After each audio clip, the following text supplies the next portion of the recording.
Hello everyone, I welcome you all for the next lecture of organic evolution, and in this lecture we will be studying the next evidence for the organic evolution, that is biogeographic evidence. So let's begin. Biogeographical evidences are nothing but the evidences which are based on the distribution of animals. What is biogeography? I will explain you first. The study of geographical distribution of animals and the factors affecting the distribution is called as zoo geography. Now since we have stated animals, we call it as zoo geography, and if we talk about in general living organisms, जब हम living organisms in general बोलते हैं, animals नहीं बोल के, at that time we called as biogeography. ठीक है, geography आपको पता है, एक्सपेंस पूरे अर्थ का, उसमें डिफरेंट प्लेसेस एंड ऑल, और उसमें अगर हम डिस्ट्रीब्यूशन ऑफ लिविंग ऑर्गेनिजम्स पर बोलेंगे तो इट बिकम्स बायोजियोग्राफी, और अगर हम डिस्ट्रीब्यूशन ऑफ एनिमल्स बोलेंगे तो हम उसको बोलेंगे जू जियोग्राफी. वर्ड कैसे है? जू फॉर एनिमल्स, जियोग्राफी आपको पता है word. Now based on this there are 6 geographical realms which are present. ठीक है, तो the whole earth is divided into 6 geographical realms. कितने हैं? 6 geographical realms है. Now division of earth into these realms was first suggested by Dr. P.L. Sclater. ठीक है, 1858 में doctor P.L. Sclater ने ये first time distribution of organism based on the geographical areas, ये इस चीज़ की कंसेप्ट दी थी. And there was 6 geographical realms. Realm मतलब एरिया होता है एक एक. Now these realms are divided on basis of distribution of plants and animals occupying in a particular region. तो किसी भी अर्थ पे रीजन्स, अर्थ के डिफरेंट रीजन्स के हिसाब से उनमें किस तरह के प्लांट्स और एनिमल्स मिल रहे हैं, based on that the earth is divided into these 6 geographical realms. ठीक है, later on A.R. Wallace in 1876 adopted this system for all the animals. तो स्क्लैटर ने इन जनरल ऑर्गेनिजम्स के लिए दिया था, whereas A.R. Wallace ने ये एनिमल के डिस्ट्रीब्यूशन के लिए बताया है. Further now when we talk about geographical realms, now so there are 6 realms. What are the 6 realms? We will be seeing now. The first one is Palearctic realm. ठीक है, या फिर पेलियार्टिक रीजन भी बोलते हैं. रीजन के रेल्म को आप सिनोनिमस रीजन भी वर्ड यूज कर सकते हो. ठीक है, सो फर्स्ट वन इज पेलियार्टिक. ठीक है, 6 हैं. मैं यहाँ पे एक्चुअली ना पहले पेन डाउन कर देती हूँ कौन कौन से. तो फर्स्ट वन इज पेलियार्टिक,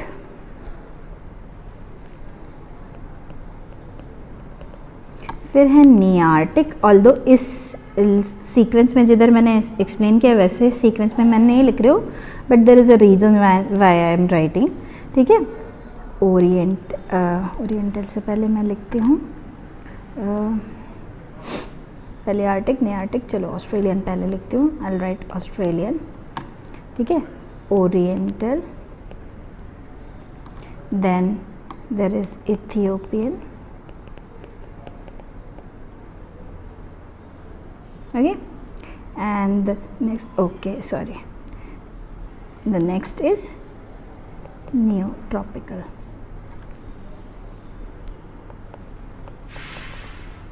Okay, ये इसी सीक्वेंस में नहीं है जिस सीक्वेंस में मैंने पढ़ा है. मैंने जस्ट ये नोट डाउन 6 नाम आपको पहले बता दिए, फिर एक एक हम देखेंगे. So first one is palearctic. Palearctic में अब क्या है? Europe, north of Himalayas, China, above Sahara desert of Africa. ठीक है, Siberia, central Asia are included in this region. ठीक है, palearctic. Important fauna includes reindeer, musk deer, bear, wolf, sheep, horse, ass, proteus, seal, panda etcetera.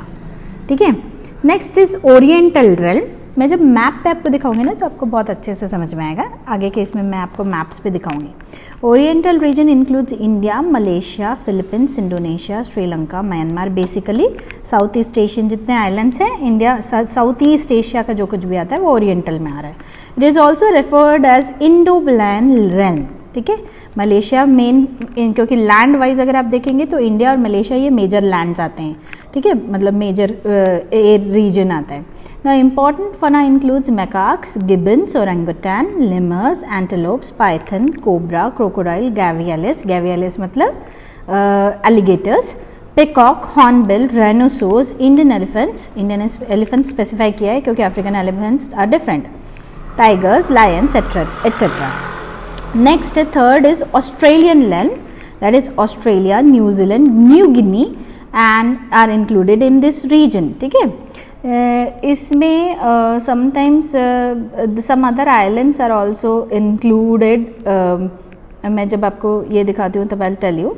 Now important fauna includes Australian lungfishes, that is Cretaceous, then all monotremes means egg-laying mammals, majority of marsupials मतलब kangaroo जैसे जो pouched mammals रहते हैं, then kangaroo example specifically आ गया, marsupial cat, kiwi, dinobird, birds of paradise, koala, etc.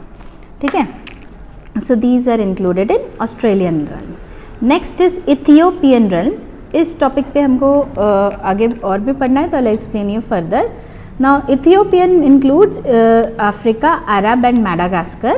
ठीक है, its important fauna includes African lungfishes, that is Protopterus, crocodiles, ostrich, chimpanzee, gorilla, zebra, African elephants, giraffe and lion. ठीक है, lion भी Asian lion नहीं है, ये African lions है. Then Nearctic, that is Canada, United States of America, and it includes opossum, rattlesnake, caribou, wolf, prairie dogs, etc. ठीक है, prairie और grasslands of North America, अगर आप स्कूल में ज्योग्राफी पढ़े होगे, रिमेंबर कर रहे होगे तो याद रखो, तो उधर जो डॉग्स मिलते हैं they are called as prairie dogs.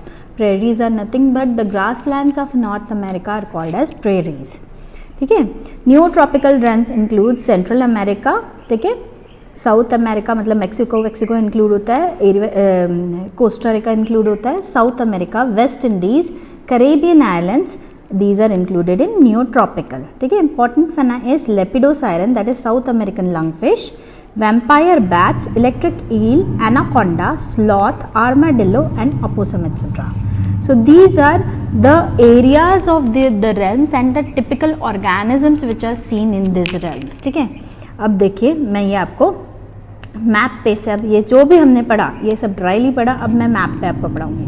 Now before we see the 6 realms, let me explain you first of all that the world is divided into 2 parts, that is old world and new world. ठीक है, आप जब पढ़ोगे ना कुछ books या manuscripts, तो आगे आपको कभी कभी रेफर किया जाता है जैसे ओल्ड वर्ल्ड मंकीज़. हम ह्यूमन एवोल्यूशन पढ़ने वाले हैं, उधर मैं इस चीज़ को यूज़ करूँगी.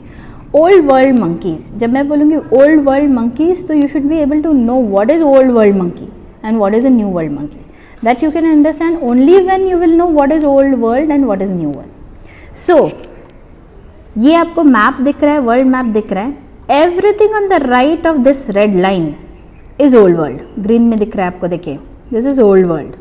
ठीक है, and on the left, on right is old world, this is old world, and on the left it is new world. ऐसा नाम क्यों आया मैं बताती हूँ.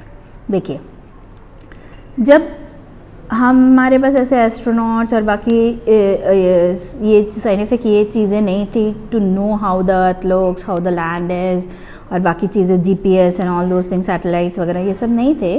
पुराने ज़माने में people use to sail through ships. ठीक है, शिप्स से सेल करते थे. ओके, एंड वॉयजेस पे जाते थे. वॉयजेस मतलब लंबी जर्नी जो रहती है. ठीक है, वॉयजेस पे जाते थे. तो मेनली अगर इफ़ यू नो, तो ब्रिटेन, दैट इज़ इंग्लैंड के ही लोग कई जगहों पे वर्ल्ड पे कॉलोनाइज किए थे. उन्होंने अपनी कॉलोनी फॉर्म की थी, जैसे इंडिया में भी थी. ठीक है, ब्रिटिश कॉलोनी इंडिया में भी सेट की थी, and they were using our resource and all. तो ऐसे ही उन्होंने ऑस्ट्रेलिया में भी सेट किया था, अमेरिका में भी, ऐसे बहुत सारे पार्ट्स में वर्ल्ड के सेट किया था. पर they were the ones who started moving in and around. ठीक है, तो पहले ये पोर्शन जो वर्ल्ड का पता ही नहीं था एग्जिस्ट करता है. ये कब पता चला? When people started to sail through ships. But ये पोर्शन वर्ल्ड का जो है ये पहले से पता था, नोन था. इसीलिए पहले से पता होने की वजह से इसको हम बोलते हैं ओल्ड. और ये रिसेंटली पता, ये रीजन रिसेंटली पता चला, नया पता चला, इसलिए इसको नाम आया है new. Hence the words are used old world and new world. I hope you have understood. ठीक है, जो पहले नहीं पता था वो जो पहले से पता था उसको ओल्ड बोलते हैं क्योंकि पहले से पता था, और जो नया पता लगा उसको हम न्यू वर्ल्ड बोलते हैं। तो अब अगर मैं आपको बोलती हूँ कि old world monkey, can you understand what I am trying to say? Yes, you are right. I am talking about the monkeys which are found in this region of the world. And when I say new world monkeys, I am talking about the monkeys which are found in this region of the world. Okay. So let's proceed further and see the realms. Now realms जो है वो कैसे हैं, हम अब एक एक देखेंगे। अब ना इन वर्ड्स का मैं आपको थोड़ा सा मतलब बता दूँ। ये जो पहले दो हैं, नियार्टिक एंड नियोट्रॉपिकल, नियो इनका मतलब होता है न्यू, मतलब ये किससे रिलेटेड है? न्यू वर्ल्ड से रिलेटेड है। आर्कटिक कौन सा पार्ट आता है? नॉर्दर्न पार्ट आता है, ठीक है। और ट्रॉपिकल मतलब कौन सा पार्ट आता है? अर्थ के बीच का। ये देखो, ये अर्थ है, ये इक्वेटर है, तो ये इक्वेटर से लग के जो ट्रॉपिक्स है, tropic of cancer, tropic of this is tropic of cancer and this is tropic of capricorn या capricorn, what ever you want to call. तो इसके बीच का ये जो रीजन है, this region is called as, इसके थोड़ा सा आगे पीछे का फ्लैंकिंग रीजन भी पकड़ा जाता है, ठीक है। मतलब ये ट्रॉपिक ऑफ कैंसर है तो उसके आगे पीछे, सपोज ये ट्रॉपिक की लाइन है, तो ये ट्रॉपिक के आगे पीछे सब जो एरिया है इतना, इसको हम क्या बोलते हैं? ट्रॉपिकल रीजन बोलते हैं। क्या बोलते हैं? Tropical region. So nearctic is on the northern new world का। अब यहाँ पे देखो, ऐसे मैं बताती हूँ, आई यूज अनदर कलर। देखो, नियार्टिक में निया का क्या मतलब है? न्यू मतलब है, मतलब न्यू वर्ल्ड, मतलब हम किसकी बात करने वाले हैं? इस रीजन की बात करने वाले हैं, ओके। और आर्कटिक मतलब क्या? Northern side. तो जो northern part of new world है, दिस इज नियार्टिक। देखो any same. Neotropical, neo means new again, मतलब न्यू वर्ल्ड का आएगा, ओके, अमेरिका का आएगा। एंड ट्रॉपिकल कौन सा रीजन है? ये। So this is neotropical, so this becomes nearctic and this becomes neotropical, ठीक है। Okay, let's move on further and see 80 दिया है इथियोपियन। इथियोपियन बहुत सिंपल सा है, दिस इज इथियोपियन रेल्म, जिसमें मेजर अफ्रीका आता है। ये सहारा डेजर्ट है, यहाँ पे डेजर्ट है, तो डेजर्ट के नीचे का सारा पार्ट इथियोपियन में आता है, और डेजर्ट के ऊपर वाला सारा पार्ट दूसरे रीजन में आता है, ठीक है। That is palearctic. इधर ना थोड़ा सा कुछ इसका लेबलिंग का गड़बड़ हुआ है, I will explain you, okay. ये इन्होंने ईपी और डब्ल्यूपी ये वर्ड यूज़ किया है। क्या है ईपी डब्ल्यूपी, मैं बताती हूँ आपको, ठीक है। लेबलिंग थोड़ी सी इनकी चेंज हुई है, इधर इन्होंने मेंशन नहीं किए, नो। तो आपको इथियोपियन समझ में आया। Next is palearctic. अब ये पहले मीन्स होता है ओल्ड और प्रिमिटिव या पुराना, ठीक है। तो ओल्ड वर्ल्ड का जो आर्टिक रीजन है, देखो ये आर्टिक रीजन हो गया, ये सारा कलर दूसरा यूज़ करती हूँ, ये सारा आर्टिक रीजन हो गया है, ऊपर वाला आर्कटिक सर्कल बोलते हैं। उसमें न्यू वर्ल्ड का आर्टिक जो रहेगा वो नियार्टिक हो गया, ओल्ड वर्ल्ड का जो रहेगा वो पैलियार्टिक हुआ। अब ये पूरा रीजन जो है that is palearctic region, this region is palearctic. Now this palearctic region is further subdivided into western palearctic WP and western palearctic WP and eastern palearctic EP. समझ में आया? डब्ल्यूपी ईपी क्या है? WP is western palearctic and EP is eastern palearctic. तो हो गया, palearctic भी हो गया हमारा। Next is OL, that is oriental. तो देखो ये इंडिया और उसके नीचे का सारा रीजन ये वाला, this is oriental region, okay. OL लिखा है यहाँ पे। एंड लास्ट ऑस्ट्रेलियन, जो सबसे इजी है नाम में बताने की, ऑस्ट्रेलियन। और ये न्यू गिनी और न्यूजीलैंड वगैरह वगैरह, ये सारे जो सोलोमन आइलैंड्स, ये सारा जो है ये ऑस्ट्रेलियन रेल्म में आते हैं।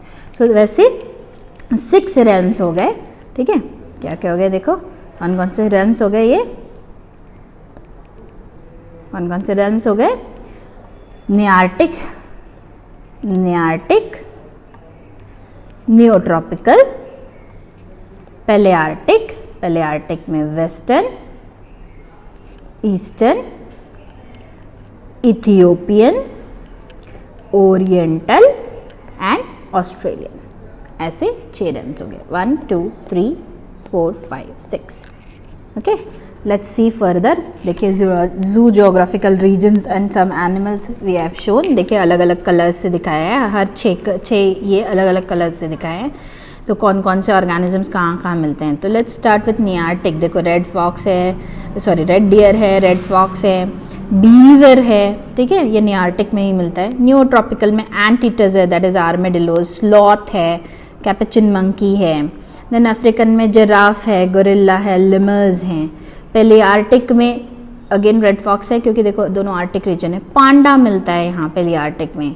ओरिएंटल में पिकॉक बताया है, ट्री श्रू बताया है, लायन है, टाइगर है, एशियन एलिफेंट्स हैं, ठीक है। ऑस्ट्रेलियन में तस्मानियन डेविल बोला है, that is a small organism. Then rat like अब बोल सकते हैं, मैमल है छोटा सा। कांगारू है, कीवी है, कोआला है। सो this is just a brief which shows, ठीक है। Now this is just a image I have shown where different organisms का distribution दिखाया हुआ है कि birds का distribution overall कैसा है, इसमें mammals का कैसा है, amphibians का कैसा है। तो देखिए distribution जो है वो vary कर रहा है different organisms का, different organic और different geographical realms के हिसाब से। Okay, now further कैसे बना, ठीक है, ये देखिए आप, ठीक है। पैंजेनिया जो था वो इनिशियल एक लैंड था, वो फर्दर इट इज़ लॉरेशिया और गोंडवाना में हमको ये दिखा। पैंजेनिया एक ही था, ये सेपरेट होने लगा and then slowly all the land masses started separating. देखो नॉर्थ अमेरिका सेपरेट हुआ, यूरेशिया सेपरेट हो गया, अभी यहाँ पे Africa, south America, India, Australia सब इकट्ठे हैं। फिर फर्दर 66 मिलियन ईयर्स अगो तक नॉर्थ अमेरिका सेपरेट हो गया, एशिया यूरेशिया सेपरेट हो गया। यूरेशिया क्या है, यूरोप प्लस एशिया, ऊपर वाला पार्ट। साउथ अमेरिका सेपरेट हो गया, अफ्रीका सेपरेट हो गया, इंडियन अलग हो गया है, ऑस्ट्रेलियन अलग हो गया है। और फिर देखिए मॉडर्न वर्ल्ड में ये इस हिसाब से ऑर्गेनिजम्स जो हैं डिस्ट्रीब्यूटेड हैं। ये रेड लाइंस जो है वो डिफरेंट टेक्टोनिक प्लेट्स दिखाए हैं।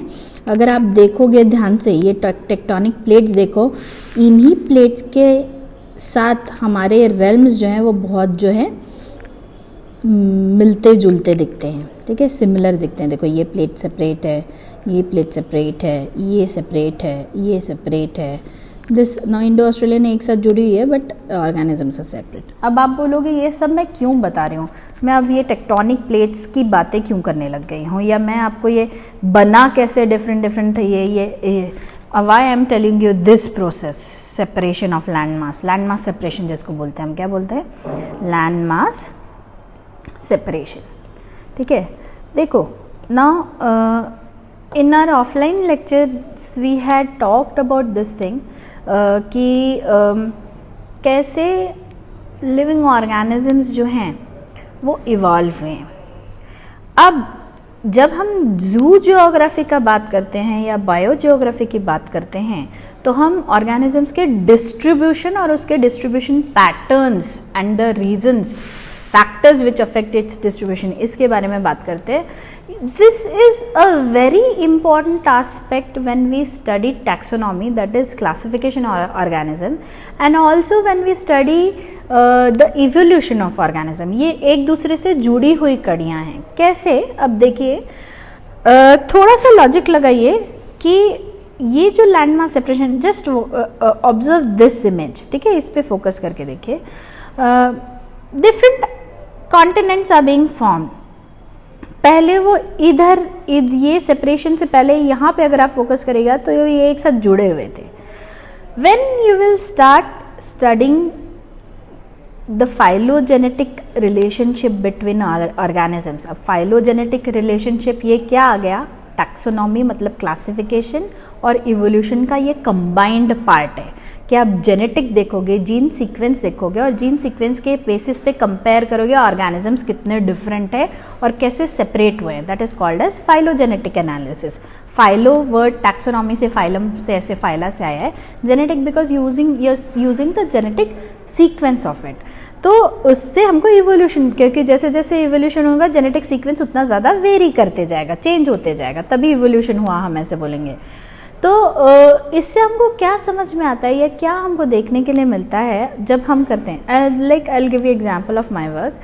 I am working on moths, butterflies moths होते हैं रात को जो उड़ते हैं मॉथ्स, उसके ऊपर मैं काम कर रही हूँ। उस पर what I have done, I have sequenced certain gene of this moths, और मैंने कंपेयर किया, ठीक है, जो ग्लोबली सीक्वेंसेस अवेलेबल हैं पूरे वर्ल्ड के जो मॉथ्स के सीक्वेंसेस हैं उनके सीक्वेंसेस से मैंने मेरे सीक्वेंसेस कंपेयर किए। तो what I found, the sequences of my moths which are collected from Nasik district, Maharashtra, India, they are similar to the ones either which are already present in India or they are present in Pakistan. तो सबसे ज़्यादा similarity मुझे India Pakistan से मिली। इसके बाद मुझे next similarity मिली Australian side के moths से। समझ में आ रहा है किससे मिली मुझे? ऑस्ट्रेलियन साइड के मॉथ्स से। उसके बाद मुझे सिमिलैरिटी मिली अफ्रीकन साइड के मॉथ से। There were hardly any cases जब मुझे यूरोप के मॉथ से सिमिलैरिटी मिली या अमेरिकन मॉथ से मिली। अब आप इसका लॉजिक, इसको क्या लॉजिक से एक्सप्लेन कर सकते हैं, सोचो 2 minute. Based on what we are learning over here, you can pause this video and think about it for a second. Okay, I think you have pause, I assume that you have pause the video and thought about it. Let me tell you, अगर ये land mass आप separation के इस image को आप देखोगे तो देखो इंडिया, ऑस्ट्रेलिया, अफ्रीका, ये सब डायरेक्ट कांटेक्ट में थे, ठीक है, and they started separating over here, ठीक है। ये कितने मिलियन ईयर्स अगो हम बोल रहे हैं? 66 मिलियन ईयर्स अगो। मॉथ्स के इवोल्यूशन की अगर हम बात बोलेंगे तो moths evolved around 65 million years अगो। कितने साल, कितना पुराने इवोल्यूशन है मॉथ्स का? 65। देखो ये दोनों चीज़ें कोइंसाइड हो रही है, मतलब मॉथ्स का इवोल्यूशन और ये लैंडमास सेपरेशन ऑलमोस्ट साथ साथ में हुआ है, ठीक है। अब moths can fly, so they have distributed themselves through out the world, but इनका जो ग्रुपिंग है वो हमको इसी तरह से दिखता है। तो this can be quite explained कि वाई द इंडियन मॉथ्स और the moths from Maharashtra are similar to that of Australian, क्योंकि कभी एक टाइम पे इंडिया और ऑस्ट्रेलिया एक साथ फिजिकली लैंडमास जुड़ा हुआ था, या इंडिया और अफ्रीका एक साथ जुड़ा हुआ था। आ रही है बात समझ में? So there is a reason for distribution of moths. So अगर मुझे मेरा मॉथ बिल्कुल ही कुछ अलग मिलता है जो लेट्स से अमेरिकन मॉथ से मैच करता है, तो टेक्निकली पॉसिबल नहीं है कि यहाँ पे जो मॉथ मिल रहा है वो हमको अमेरिका में भी मिले। ये इसलिए पॉसिबल नहीं है because these two regions are widely separated by a big distance. So unless ऐसा मॉथ है which can migrate from one place to another, that is not possible. Secondly the reason is, एक ये तो अब distribution के base पे मैंने बताया। दूसरा लॉजिक देखो कि जिस सिचुएशन में, आई मीन जिस कंडीशंस में organism they live, they have to be similar. तो क्या climatic conditions which are there in India are similar to that of in America? No, they are not same. India में snowfall नहीं होता है, America में कुछ part में, not all, snowfall बहुत कॉमन है, right? So technically all the environment और all the climatic conditions which is seen over here is not same as that what is seen over there. तो कोई भी organism को कोप करने के लिए सिमिलर क्लाइमेटिक कंडीशंस होने ज़रूरी है। So the species of moths which can cope with the climatic conditions over here, that is tropical climatic conditions, will be found over here. इसीलिए वो ऑस्ट्रेलिया में मिलते हैं, पाकिस्तान में मिलते हैं, श्रीलंका या साउथ ईस्ट एशिया में मिलते हैं, क्योंकि इधर का ओवरऑल जो कुछ भी एनवायरनमेंट है वो सिमिलर है। वही अगर हम यूरेशिया की बात करें तो वहाँ कोल्ड एनवायरनमेंट में जो मिलने वाले मॉथ्स हैं वो मिलते हैं। I had met a mothist in one of the conferences and he was telling me that वहाँ इतनी ठंडी रहती है, वो ब्रिटिशर थे, and he was telling me वहाँ इतनी ठंडी रहती है कि मॉर्निंग में जब रात को जब हम मॉथ्स कलेक्ट करते हैं, और मॉर्निंग में हम जब कलेक्शन के लिए लाइट ट्रैप्स यूज़ किए जाते हैं, उस लाइट ट्रैप्स में को लगा दिया जाता है, रात में लाइट उसकी चालू रहती है, मॉथ्स उसकी तरफ अट्रैक्ट होते हैं लाइट की तरफ, और then they get trap in that light trap, ठीक है, उड़ नहीं पाते, वापस जा नहीं पाते। तो यहाँ पे we have to catch hold of them and we have to sedate them and then further collect them, ठीक है। एंड जो मुझे मिले थे वहाँ से जो साइंटिस्ट थे, ब्रिटिशर थे, वो बोले कि उनके यहाँ लाइट ट्रैप्स में जो मॉथ्स कलेक्ट होते हैं उधर इतनी ठंडी रहती है कि सुबह दे कैन नॉट फ्लाई। जैसे हम बहुत ठंडी में हमारे हाथ पांव कट जाते, सिकुड़ जाते ना, वैसे ही कुछ उनके साथ होता है। हम तो होम्योथर्मिक है ना, वो तो पॉइकिलोथर्मिक है और they can not maintain the body temperature how we are maintaining. So what do moths और बटरफ्लाइज डू? मॉथ्स और बटरफ्लाइज में ना बास्किंग होता है, ठीक है, बास्किंग, BASKING, बास्किंग, ठीक है. क्या बोलते हैं? BASK, basking. बास्किंग मतलब धूप सेकना. आप ना ठंड के मौसम में, गर्मी में नहीं, इस सीज़न में नहीं दिखेगा आपको, ठंड के मौसम में या बारिश जब बहुत होती है और टेम्परेचर लो रहता है ना, तब देखोगे सुबह के टाइम पे, अर्ली मॉर्निंग आवर्स में अगर आप बटरफ्लाइज कलेक्ट करने जाओ, पर्टिकुलरली बटरफ्लाइज बोल रही हूँ क्योंकि मॉथ्स के इसमें आपको दिखेगा नहीं यहाँ. ये बटरफ्लाइज ना अपने विंग्स ओपन करके धूप में, कच्ची धूप में आपको कहीं बैठे हुए दिखती है. It will not show much of movement and that is called as basking. जो सन की हीट है उससे वो अपने मसल्स को एनर्जी रीजनरेट करने की कोशिश करती हैं and then it starts flying. So that is called as basking. तो मॉथ्स क्या करते हैं? बास्क करने के लिए ना कभी कभी अपने विंग्स भी वाइब्रेट करते हैं. तो वो बता रहे थे कि इतनी ठंड रहती है कि the moths can not directly fly, they bask और they keep on vibrating their wings, जैसे वार्म अप करते हैं एक्सरसाइज से पहले, something like that, and then they can fly. So ये सारी चीज़ें मुझे बताने का आपको लॉजिक या रीज़न ये है कि whenever you are studying anything about this distribution of animals, it is related to so many things, the climatic conditions of that region, the evolution of that region as a place. ठीक है, ये biogeography में हम क्या पढ़ रहे हैं, ये लैंडमास सेपरेशन में हम क्या पढ़ रहे हैं, how the regions have evolved. So the evolution of the region is equally important as that of the organisms. And organisms का इवोल्यूशन ये रीजन के इवोल्यूशन से इसलिए रिलेटेड है क्योंकि जैसे रीजन इवॉल्व होगा उसी हिसाब से क्लाइमेटिक फैक्टर्स उसके चेंज होंगे और उस हिसाब से ऑर्गेनिजम्स चेंज होंगे. आई होप आपको समझ में आ रहा है और मैंने जो बताया वो आपके समझ में आया है. ठीक है, now next example we are going to see the example of the birds. ठीक है, particularly ostrich type of birds जो है, ठीक है, उसके बारे में हम बोलेंगे. रटाइट्स बोलते हैं इनको इन जनरल. ठीक है, रटाइट्स के एवोल्यूशन के बारे में पढ़ेंगे. हम बोल रहे हैं ना, एविडेंस बोल रहे हैं ना, बायोजियोग्राफी को एविडेंस बोल के हमको बताना है ना. तो this is the particular example I have taken to explain the biogeography as a evidence for your organic evolution. देखो, रेटाइट्स मतलब ऑल दीज बर्ड्स. ठीक है, बिग बर्ड्स. अब इनमें क्या क्या एग्जाम्पल्स हम लेने वाले हैं, रिया, emu, ostrich and elephant bird. देखो ये चारों के फिगर्स दिखाए हैं, काफ़ी सिमिलर दिखते हैं पर अगर आप ध्यान से देखोगे थोड़ा थोड़ा डिफरेंस है. अब ईमू और ऑस्ट्रिच ये आपने सुना होगा, रिया और एलिफेंट शायद आपने नहीं सुना होगा. तो देखो, ratites bird roamed over whole Gondwana land during early cretaceous time. ठीक है, so around 170 million years ago ये जो गोंडवाना लैंड था, कॉमन लैंड मास था, उसमें सब जगह मिलते थे ये क्या, rhea, emu, ostrich and elephant birds. ठीक है, देन 100 मिलियन से 170 से 100 मिलियन ईयर्स में तो लैंड मास सेपरेशन होना शुरू हो गया था. ठीक है, अभी इंडिया और मेडागास्कर जुड़े हुए थे और अफ्रीका अलग हो गया, साउथ अमेरिका अलग हो गया, ऑस्ट्रेलिया अलग हो गया. सो सी, साउथ अमेरिका में ये रिया चली गई बर्ड. ठीक है, ऑस्ट्रेलिया या अंटार्कटिका रेल्म में ईमू चला गया एंड इंडिया और इसमें मेडागास्कर में ऑस्ट्रिच और एलिफेंट बर्ड्स रह गए. ठीक है, अब एक बात मैं आपको यहाँ पे बता दूँ, ईमू जो है वो इंडिया में मिलता है पर ईमू ये नेचुरली इंडिया में नहीं प्रेजेंट था. It is a introduce species. Introduce species मतलब ज़बरदस्ती जो हम ह्यूमन इससे जो लाते हैं, कोई चीज़ यहाँ मिलती नहीं है और ले के आई जाती है, उसको हम बोलते हैं introduced. It is not a natural, क्या बोलते हैं, it is not naturally found in the region. जैसे पोटैटो ये इंडिया में नहीं ग्रो होता था, पोटैटो ये साउथ अमेरिका में ग्रो होता था और साउथ अमेरिका से पूरे वर्ल्ड में वो स्प्रेड हुआ है. आज हर जगह आलू मिलता है but it is originally found और it is originally present in South America. ठीक है, तो वैसा ही कुछ ऐसा होता है. Now this was 100 million years ago. अब 60 मिलियन ईयर्स अगो में देखा गया कि जो ऑस्ट्रिच है that was found in India and the elephant bird was found in Madagascar. ठीक है, एलिफेंट और ऑस्ट्रिच यहाँ पे थे ना, तो ये मेडागास्कर में एलिफेंट बर्ड चला गया और इंडिया में ऑस्ट्रिच आ गया. Now later on, around 20 million years ago, biogeographical movement of ostrich took place from India to Africa via Arab. देखो, इंडिया से अरब होते हुए से अफ्रीका चला गया. तो अब ऑस्ट्रिच इंडिया में नहीं मिलते हैं.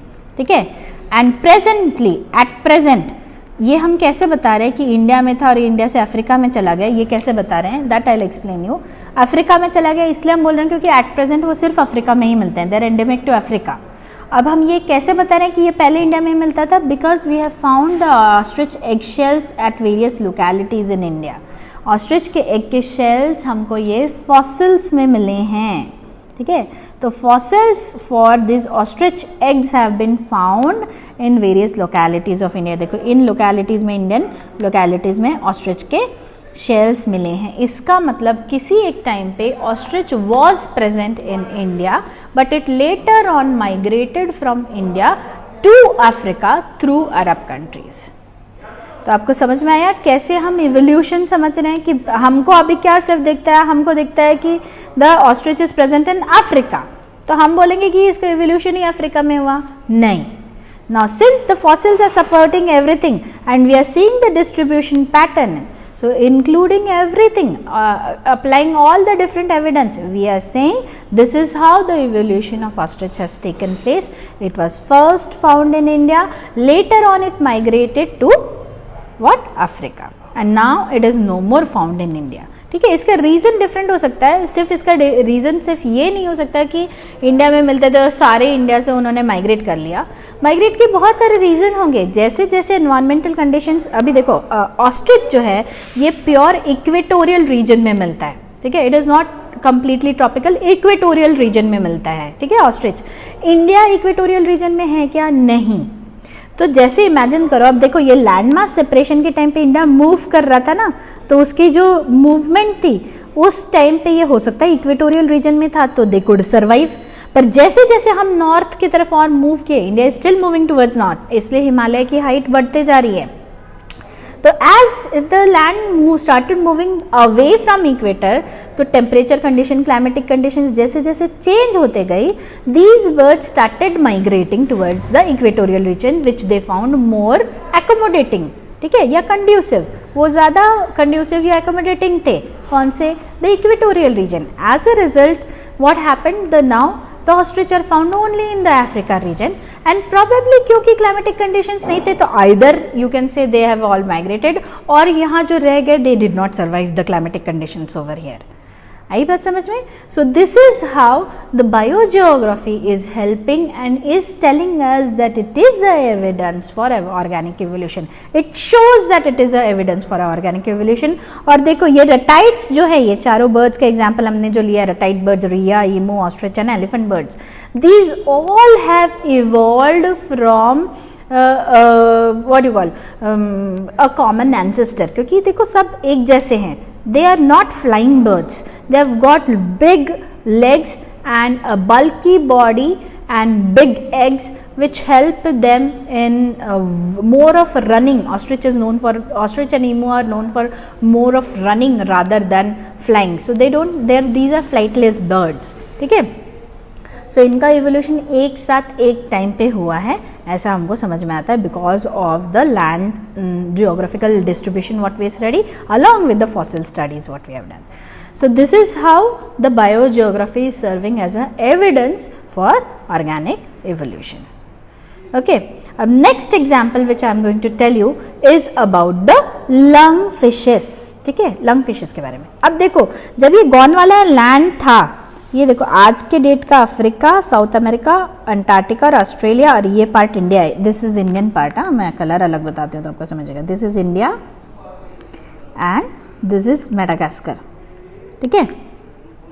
तो देखो all these were together Gondwana land में initially, and the lung fishes, the evolution of lung fishes took at that time the similar time, but now if you see the lung fishes are found in South America, Africa and not Antarctica, sorry not Antarctica, Australia, 3 जगह हमको lung fishes मिलती हैं, ठीक है। यहाँ हमने शुरुआत में जब मैंने जोग्राफिकल रेल्म्स बताया तो हर जगह लंग फिशेस बताई थी। Again I am telling you the lung fishes found in South America is called as lepidosiren, the lungfish found in Africa is called as Protopterus, and the lungfishes found in Australia are called as Neocratodus, excuse me, Neocratodus, ठीक है. Now these are the fishes which are lung fishes. Lung fishes क्या थी, हमने बोला था connecting link between fishes and amphibians.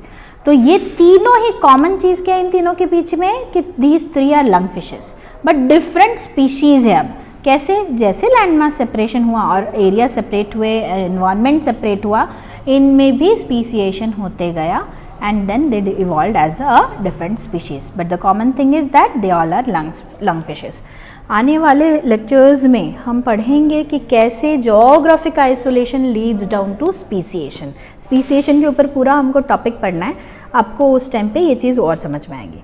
So I give you 2 examples. I give you first example of ratite birds, ठीक है, rhea, emu, elephant bird and ostrich.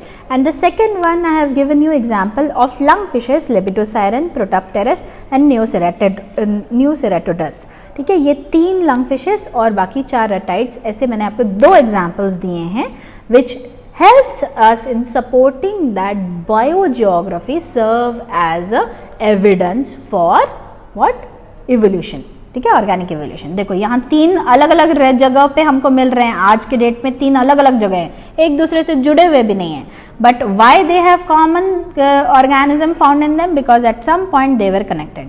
So it says, जो organic evolution की theory है, theory क्या बोलती है organic evolution की? The organisms are connected by bonds of genealogy. ठीक है, क्या बोलता है? The organisms are connected by bonds of genealogy. तो जीनियोलॉजी से ये कनेक्टेड हैं और ये सेपरेट ऐसे हुए हैं. इस चीज़ को बायोजोग्राफिक डिस्ट्रीब्यूशन भी सपोर्ट कर रहा है, क्योंकि ये एक साथ जुड़े हुए थे, इसलिए ये एक जैसे ऑर्गेनिज्म है. क्यों नहीं लंग फिश यहाँ मिल रही है या यहाँ मिल रही है? क्योंकि वो एक साथ कनेक्टेड नहीं थे. तो जहाँ पे कनेक्टेड थे वहीं मिल रही है. Okay, so that is all about the geographical